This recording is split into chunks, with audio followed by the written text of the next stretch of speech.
dava pra desistir, porque o único lugar mais próximo para onde eu podia fugir já era o ponto de chegada.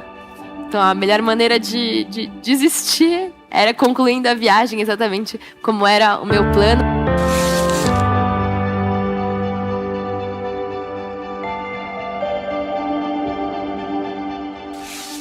Qual é a sua válvula de escape no desafio de empreender? Muita gente pensa em desistir no meio da jornada e é assim mesmo. Na travessia da Tamara Klink, escrever relatos sobre a viagem em forma de poesia foi, nas palavras dela, a tábua de salvação.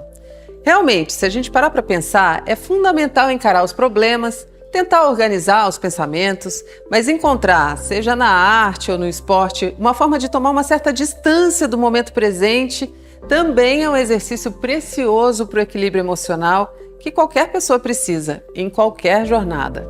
O mais curioso é que de onde menos se espera, muitas vezes surgem insights, novas ideias fresquinhas para solucionar problemas e ninguém morrer na praia.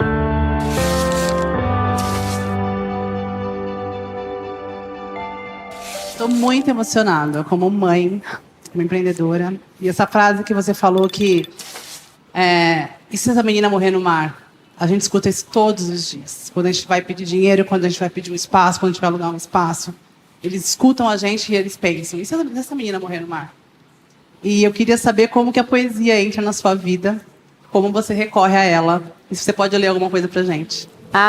Os textos eram minha tábua de salvação, em muitos momentos. Eu comecei a entender que os diários, mais do que assim, formas de registrar o que a gente estava vivendo, eles eram ferramentas que me ajudavam a tomar recuo, tomar distância sobre o momento presente e poder digerir as emoções que eu estava sentindo.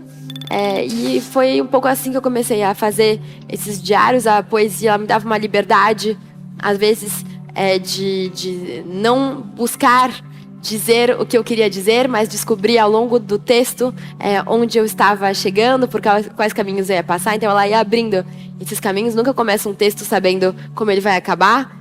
Ao longo do texto que eu vou encontrando as respostas. E havia momentos muito duros, assim como o de tempestades, onde eu achava que eu ia morrer.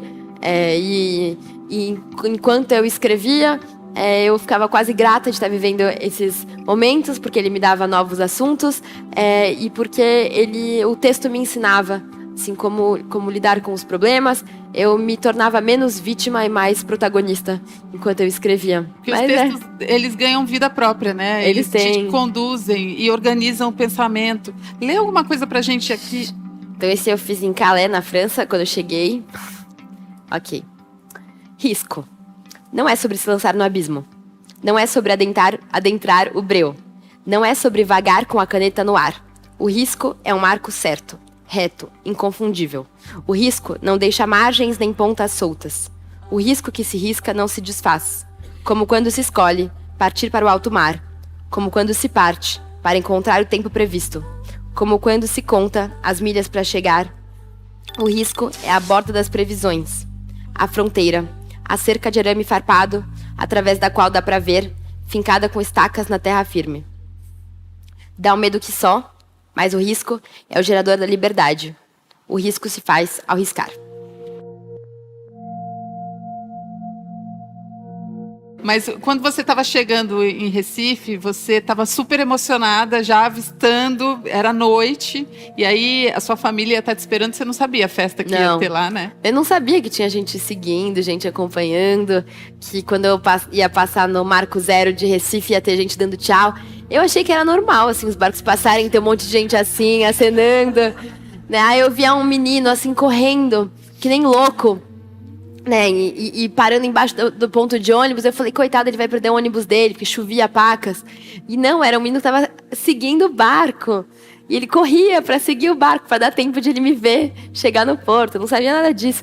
Quando eu chego em Recife, a primeira coisa que eu escuto, a primeira voz humana que eu escuto depois de 17 dias, foi a voz da minha mãe, dizendo, mas minha filha, esse barco é muito pequeno. E eu fiquei feliz de ela só ter visto na chegada, né? Porque minha mãe já estava tensa. Facilitou bem. Acho que meu pai dizia que eu só ia chegar quando eu tivesse amarrado o último nó no cais. Ele sempre muito assim. Tava muito tenso, eu cheguei sem piloto automático, né? Eu tinha perdido eles numa tempestade, num pirajá, que foi um pouco forte. Eu cheguei sem rádio, VHF. Cheguei sem luz de navegação, a onda arrancou. Então eu cheguei assim com vários equipamentos que eu achava que eram fundamentais. Aparentemente não foram tanto. Sofri muito, mas eu queria tanto chegar que era isso. E chegou num ponto, assim, quando a gente estava no meio do Atlântico, onde eu não tinha, assim, por mais que em vários momentos eu assim, quisesse desistir, não dava para desistir, porque o único lugar mais próximo para onde eu podia fugir já era o ponto de chegada. Então, a melhor maneira de desistir era concluindo a viagem exatamente como era o meu plano. Acho que isso foi algo que foi muito positivo para mim. Não poder voltar atrás, não ter a chance. Tenho certeza que se eu tivesse, antes de partir, sabido todos os desafios que eu ia encontrar, eu não teria partido. Quantas aqui já pensaram em desistir da empresa? E justamente porque eu não sabia, né, quais eram os perigos que eu encontraria, e eu parti mesmo assim, eu descobri que eu era capaz de vencer esses desafios. Justamente porque não tinha como não vencê-los, eu tinha que encontrar soluções, e foi isso que mais me ajudou. Teve muitos momentos onde eu tive muito medo, onde eu achei que tinha chance de tudo dar errado. Entrava muita água no barco, o barco era pequenininho, então às vezes vinha uma onda grande, molhava tudo, molhava as baterias, molhava as minhas comidas, molhava as cartas náuticas, molhava os equipamentos, eu ficava muito tensa. Quando esses equipamentos quebraram, achei que não dava para viver sem eles. Eu nunca tinha ouvido falar de navegador que termina a viagem sem piloto automático. Quando a gente está em solitário, a gente não pode só ficar na Barra do Leme, porque a gente não pode ficar na Barra do Leme o tempo todo, porque a gente também precisa comer, dormir, ir ao banheiro, então não dá pra gente ficar na Barra. Eu tive que passar mais de 30 horas na Barra, foi um pouco assustador, mas toda vez que eu estava em dúvida, ou que eu estava com muito medo, ou que eu deixava de ser racional e começava a deixar as emoções falarem por si próprias e tomarem o controle de mim, eu pensava, Tamara, sei que tá muito ruim, o mar tá muito grosso, o vento tá muito forte, mas fica calma, fica tranquila, porque no futuro você vai estar navegando em outras águas e tudo será muito pior. Então eu usava assim a projeção das navegações futuras como motivação para aguentar o tempo ruim. Acho que isso foi algo que me ajudou muito.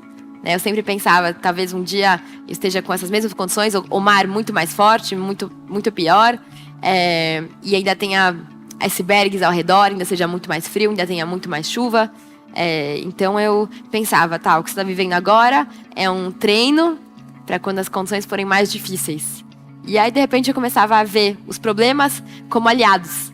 Pensava, que bom que eu tô tendo a oportunidade de viver, né, uma tempestade que no fim não é tão forte assim. Eu acho que quando a gente muda as nossas referências e ouvir as histórias dos outros ajuda nisso, a gente começa a ser mais generosa com os contextos onde a gente é colocado. E houve também uma fala que me ajudou muito ao longo da viagem. Foi uma fala que eu ouvi da minha primeira patrocinadora da viagem, que foi a Luísa Helena Trajano. Eu estava muito nervosa no dia que eu apresentei o projeto para ela, porque foi no dia seguinte que ela lançou a campanha das vacinas, né, Unidos pela Vacina. Ela estava na capa de todos os jornais, todas as revistas. Você olhava no Instagram, só via ela, LinkedIn, só via ela. E eu tinha essa reunião já marcada há mais de um mês, porque ela tem uma agenda muito apertada. Aí eu falei, eu acho que ela vai desistir, porque ela tá falando sobre um problema que é um problema global. Ela está se propondo a resolver uma questão que tem uma proporção gigantesca, que pode definir a vida ou a morte de milhões de brasileiros. O que ela vai, pensar de mim apresentando um projeto de barco? Achei que ela não ia nem dar bola, achei que ela ia anular a reunião, mas ela não anulou. E quando eu cheguei na sala, com o meu pitch todo pronto, a minha apresentação toda organizada, ela fazia perguntas, eu tinha que voltar pro fim, depois pro começo, depois pro meio, aí não conseguia apresentar direito, aí ela me cortava nas falas porque ela já tinha ouvido o suficiente e não tinha chegado na parte triunfal do meu discurso. Aí ela olhou assim, eu tava muito nervosa porque eu sabia que era um barco pequeno, né, e isso não era uma coisa que dava pra esconder muito. Então achei que ela ia ficar com medo, achei que ela não ia levar muito a sério. E ela olhou assim, Tamara, esse é um barco meio velho, né? Eu falei, sim. Ela, é meio pequeno, não é? Eu falei, sim. Ela falou, eu acho legal isso, porque você mostra que você pode fazer muito com pouco.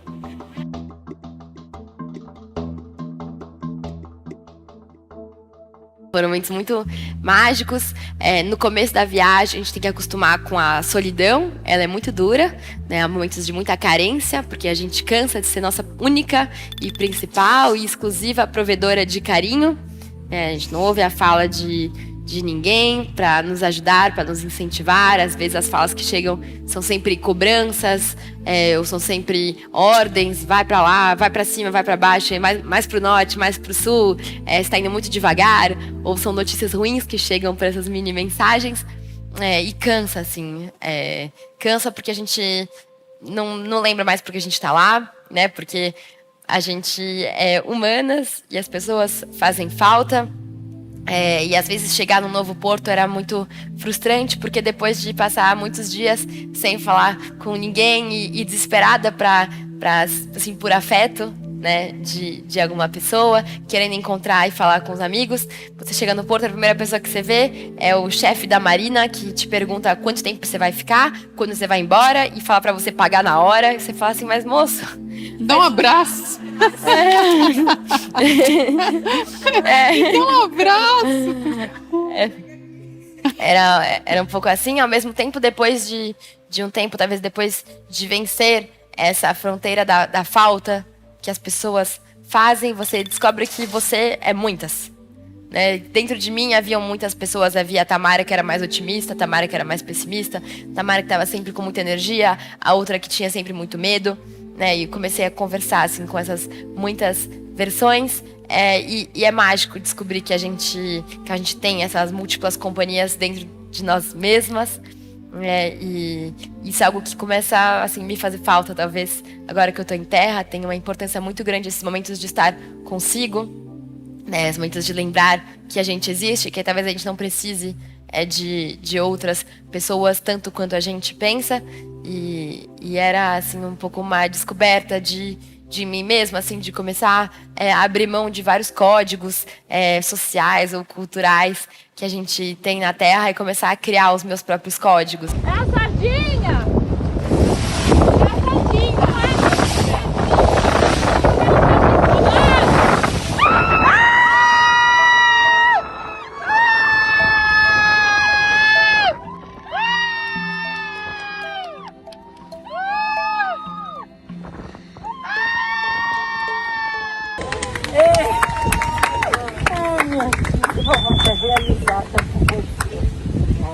Chegar foi quase triste.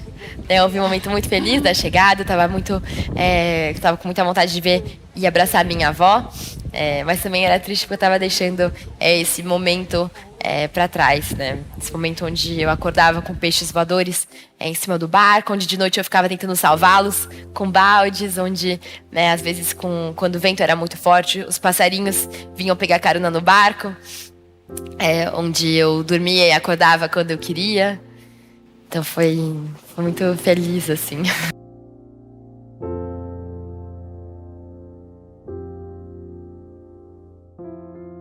Acho que no começo da viagem eu me atinha muito... Atinha? Existe essa palavra? Deve existir. Ater, né? Mas é poesia. Tá poesia. Bom. Eu me atinha muito aos o que eu queria e ao como eu ia fazer para chegar lá. E o contexto que eu encontrei foi tão diferente, né, do que eu esperava. As condições e as oportunidades que eu encontrei eram tão distantes do que eu imaginava, que eu entendi que o principal era ter o porquê. O porquê eu estava fazendo o que eu estava fazendo. Porque o porquê ele se adapta aos contextos, o porquê ele aceita as mudanças, o porquê ele nos leva para lugares que a gente não sabia que existiam, e a nossa imaginação ela é muito limitada perto do que o mundo real pode nos trazer, nos oferecer. A vida ela foi me mostrando outros caminhos, e esse, porque é minha grande força, talvez. Uma outra mudança importante entre a Tamara de antes e a de agora é que ela acredita mais nos porquês do que os comos e os uquês. É a história do propósito. Por que é o propósito, né? O como é o plano de negócios. E eu acho que a diferença de vocês também é que vocês têm mais sonhos de negócio. É a diferença entre o plano e o sonho. O sonho não sai da gente, né? Eu percebi também que em muitos portos por onde eu passava, as pessoas ficavam impressionadas com o tamanho do barco, porque eu estava pensando mais pra frente, estava pensando grande, mas começando pequeno, e começar pequeno não era um problema porque eu ficava protegida por esse sonho maior. Então era algo que me ajudava muito, assim. E as pequenas etapas que eu fui vencendo aos pouquinhos no começo, elas me ajudavam a ter mais confiança para continuar seguindo em frente, né? Aos pouquinhos, começando pequeno, crescendo e conquistando.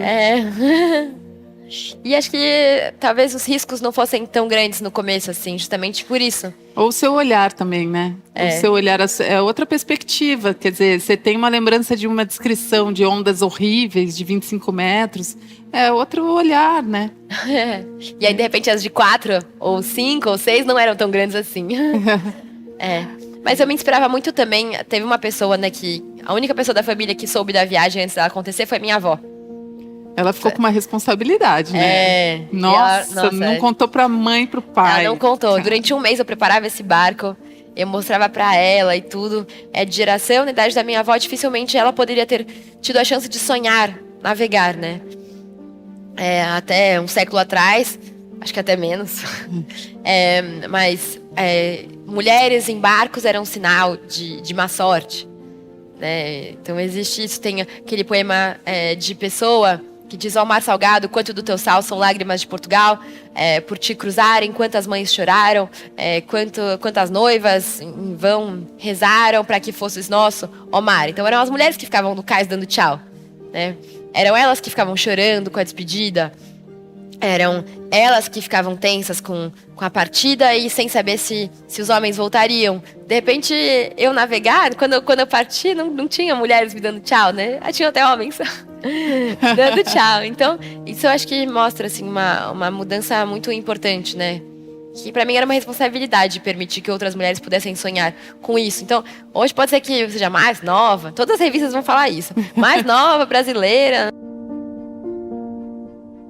Eu espero muito que essa espécie de título não dure nada de tempo, né? Eu espero muito que de repente seja normal, assim, as mulheres navegarem, tanto na terra como no mar, e serem comandantes das suas próprias travessias, dos seus próprios barcos.